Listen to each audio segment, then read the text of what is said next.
Hey,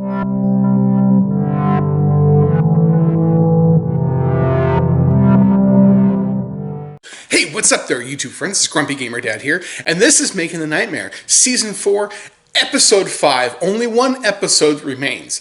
The first episode was just a recap of what we did in years past and what we're going to do this year.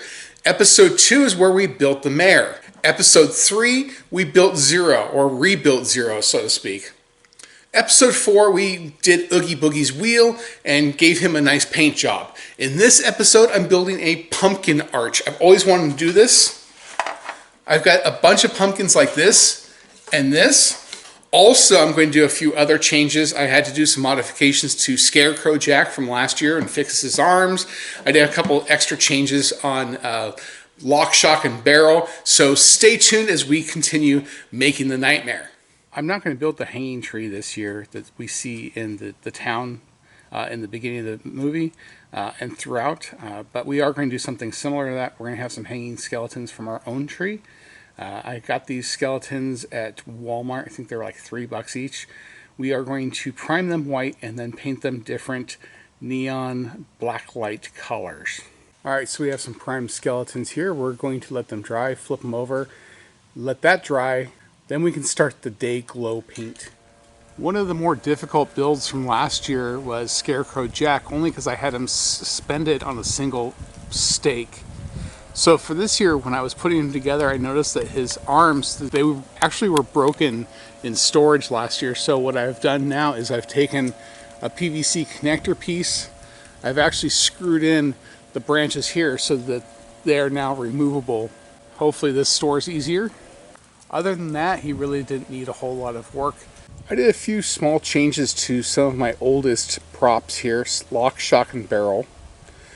For Lock here, he's always had that pitchfork, but I actually got a heat gun and melted his hand around it, so he really does look like he's holding it. I still, however, have a zip tie there holding it in place, but it looks like he's actually holding it for once. For Shock here, we actually took her hair out. This hat used to come with hair built in, so we've just been using this fake hair for years and years. But if you look at her, she really does have this wispy, kind of wiry hair, so we used some pipe cleaners and we glued those to her hat. So that is actually more movie accurate hair. We also made her outfit look a little bit more ladylike. We added some lace and some trim here, some ribbon trim to the cuffs of her dress, so it does appear that it is a dress and not just a really long shirt. Barrel got the fewest amount of changes. We basically just shortened his shirt so you can see all the bones. As you can see, I have a ton of pumpkins here from last year's project. They used to have just spikes out of them. I have drilled holes through their heads already. So I bought some new pumpkins to make sure I have enough for this project. These 3 are just some of the almost dozen that I bought for this year.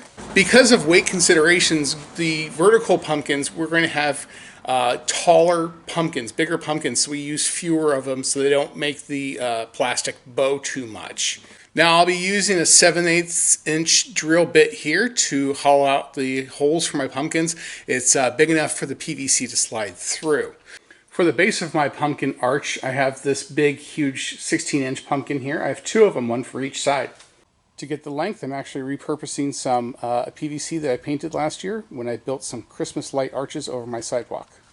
So where the PVC connects is a 45-degree angle, and to cover that angle I have this. This used to be a battery-operated pumpkin lawn stake.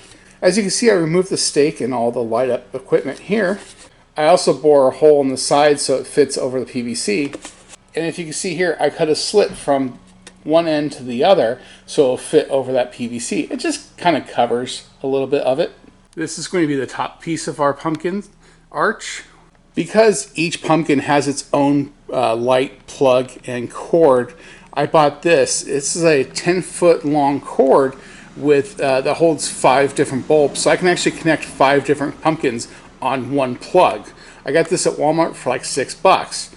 I also got additional lights. I used these last year because all the lights that usually come with these pumpkins are orange or yellow. I wanted some varieties, so I got some greens and blues in there as well. So this is the front of my house, and you've got this archway here before you get to the door.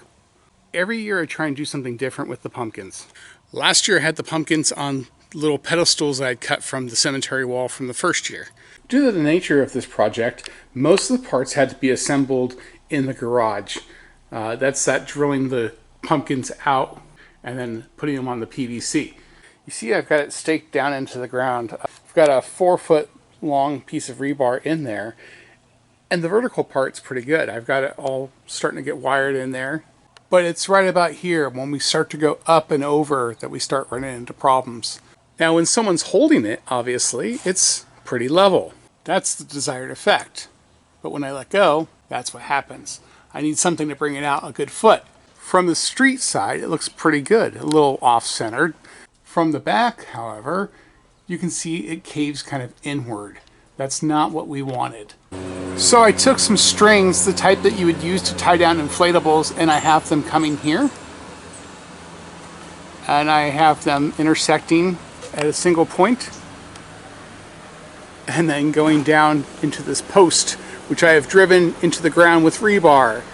This sucker is not going anywhere. I repurposed some purple lights from season 1 when we made the scary wreath, and I strung them around the pumpkin, not only to give them a little bit more flair, but to give them a little bit of support.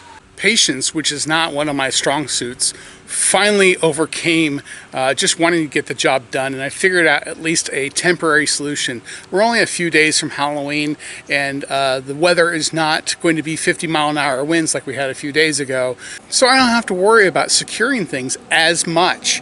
I did figure out a solution for the bowing problem of the arch, and that it was kind of a janky solution, but janky problems call for janky solutions.